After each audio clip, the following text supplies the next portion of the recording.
It seems to me that as a humanist, we have two options if you set aside the idea that we are supernatural beings, handcrafted by God with eternal souls.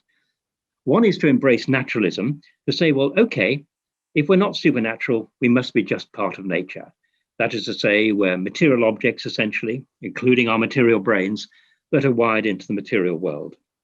Well, I don't buy that, because it actually, if you look at what's in front of your nose, it's clear that we're not that kind of entity. We're something rather different. So my feeling is that no, we're not supernatural, but clearly we are extranatural. We are at some kind of distance from nature. To say that we're extranatural beings is really to acknowledge something that is blindingly obvious to everyone who isn't necessarily fanatically embracing materialism, feeling that's the only alternative to a religious or supernatural view of the world.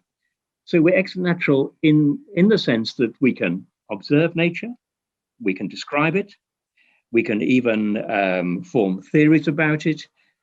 We actually have the very concept of nature. And we're the only bit of nature, by the way, that puts nature in inverted commas. We're only a bit of the universe that embraces the universe and puts it in inverted commas. So in that sense, we are outside of nature. And the other thing is we can genuinely act upon nature as if from the outside. What evidence is this? Well, I offer you the Anthropocene as the most spectacular evidence of our individual and collective agency. We have transformed nature, so much so the Anthropocene is regarded as the present phase of the universe. So that's for starters, that's the broad brush picture of ourselves as both observers of the world and from a standpoint of observation, able to manipulate it in directions that we have at least in part chosen.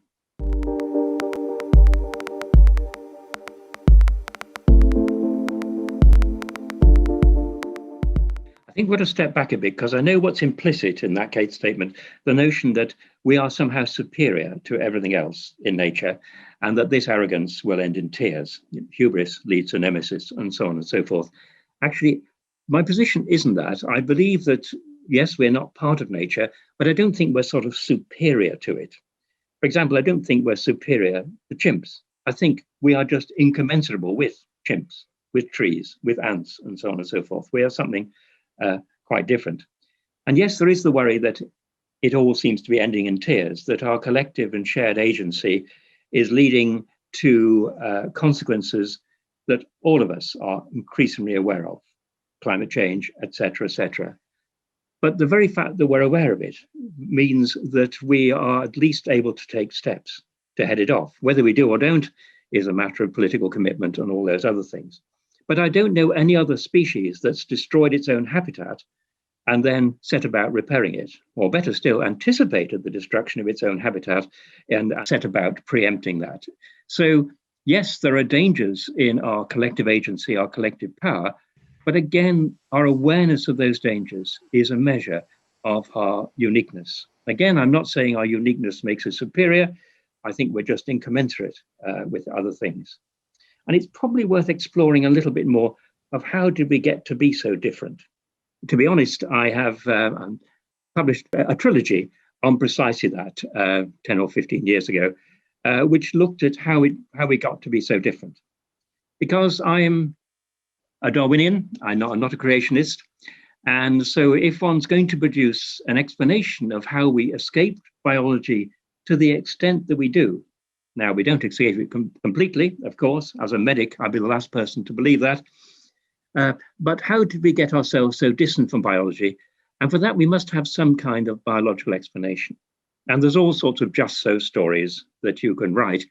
As I say, I've published a 3-volume just so story on that gives priority to the hand, to the upright position, the predominance of vision, and ultimately to language. But language is a parvenu, it's a recent arrival, perhaps, who knows, 40,000, 100,000, 300,000 years ago.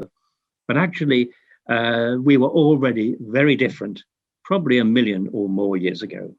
I've talked a lot about early tools, hand axes and pebble choppers and so on. The means by which it came to be so different was a bit of biological luck. And we built on that. But that process of our becoming different has accelerated enormously in the last, 100,000 or 300,000 years, and particularly in the last 1,000 years, and particularly in the last 100 years, especially the last 10 or 20 years. And one of the keys to our, as it were, becoming more and more distant from nature, more able to manipulate it, is the ability for us to share our consciousness in an explicit way. Human consciousness is woven out of joined intentionality. And you can see that present very early on in the lives of human beings. I don't know whether you've ever had any babies yet, but those of us who've had babies know that long before language, at least a month or two before language emerges, the child is communicating by means of pointing. It's sharing its experiences. Pointing is a human universal, and it's unique to humans, at least so-called declarative pointing is.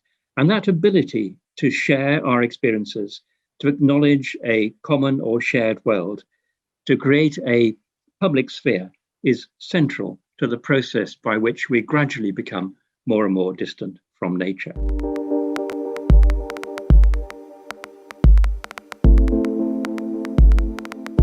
Logos is an interesting term. It's a very loaded one. It sort of first came into human discourse, as far as I'm aware of, in the pre-Socratic philosophers, people like particularly Heraclitus, but it was embraced by Christianity through the mediation of Philo of Alexandria, extraordinary writer who brought together the Hebraic and the Greek traditions.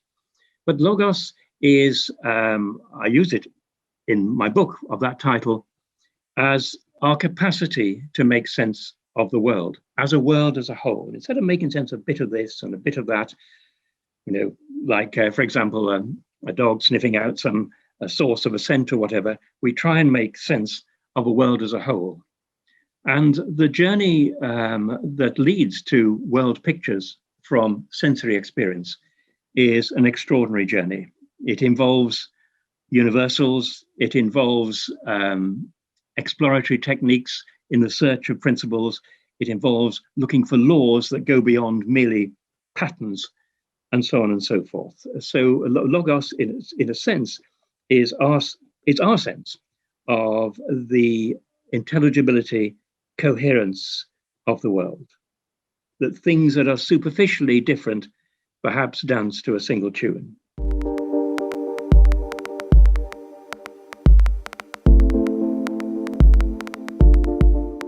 Well, I have actually published a book on Parmenides, whom I admire enormously. And in a sense, he formatted the disc on which all subsequent philosophers have written their files. So he got that right. And you may be familiar with Parmenides, but some of the listeners may not be. He was the person who said basically that the universe is a single, unchanging, homogeneous entity. You think, well, that's rubbish. I mean, Aristotle himself said it was madness. And Parmenides' argument was essentially that being is, but that which is not cannot be. So clearly that which is cannot come out of that which is not. So there can be no, as it were, emerging, nor indeed can there be any exit into something which is not. Being is, end of story. So there's no not being, so there's no space in his argument for change, nor is there any space for the distance between beings. There's no space, if you like, for emptiness. And that's the reason why he felt that the universe was a single, homogeneous, unchanging blob. Now that's wrong, but like all great philosophy, it's interestingly wrong, and it's profoundly wrong. And it's the profundity that one's willing to take on board, even if it leads to what Aristotle called lunacy, or didn't call it madness. And it seems to me what Parmenides brought to the party was to say, look, two things. I'm going to argue for my position. It's not revelation from heaven. It's not what the gods have told me or the authorities. I'm going to argue for my position. And basically, I'm going to follow the argument wherever it takes me. And if it takes me to a place of madness, well and good. It may well be the case that normal common sense understanding is wrong. Now, it was wrong.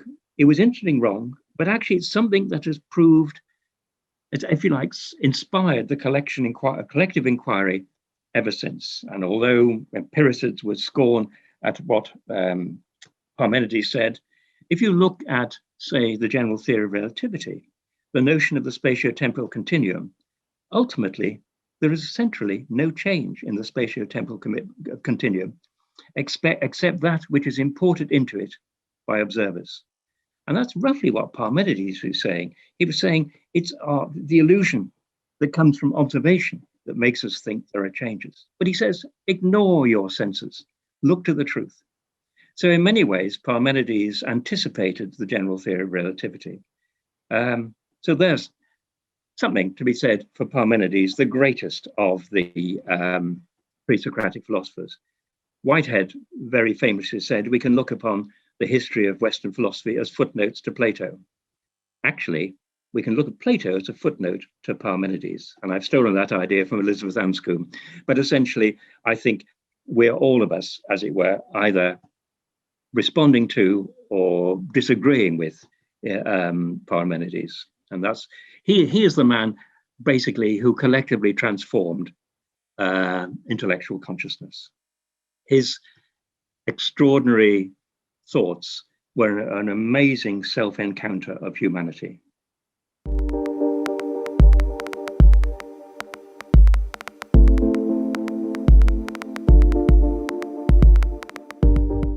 Gosh, thank you for asking that question. The present book I'm writing, its final chapter is called The Battle of the Genre.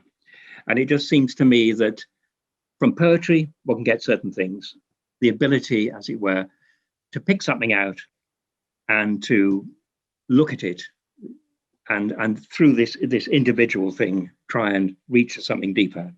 There's a famous dialogue of Goethe when someone says to him, why do you write occasional poetry? He says, no great poetry is occasional poetry. If I write about a blackbird singing, I've cut to the heart of creation. But the truth is that poetry is still fastened inevitably to particulars. What does philosophy bring? Philosophy brings clearly very general inquiry, but the trouble is exsanguinated.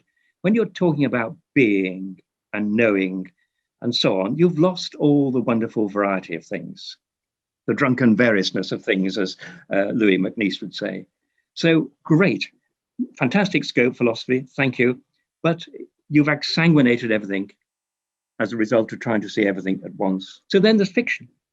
And of course, what fiction brings to the party is the story or stories of individual human beings, possibly as examples of the human condition. So there is a narrative direction in fiction. But wouldn't it be wonderful to write something that brought together what poetry does, what fiction does, and what philosophy does? And the answer is nobody's done it. People have tried hybrid genre with varying degrees of success or strictly varying degrees of failure. And if you think about philosophical novels like The Unbearable Lightness of Being, it's quite light on philosophy, quite good on fiction. But on the whole, you would think, well, philosophy 101 is okay to import in fiction, but we could do with a little bit more profound philosophy. So I don't think anybody's cracked that. As a result of which, instead of doing something that brings these things together, you do things that actually express them or exemplify them in succession. So the two books I'm writing at the moment, well, the one I've just finished, it's coming out on free will, is straight philosophy.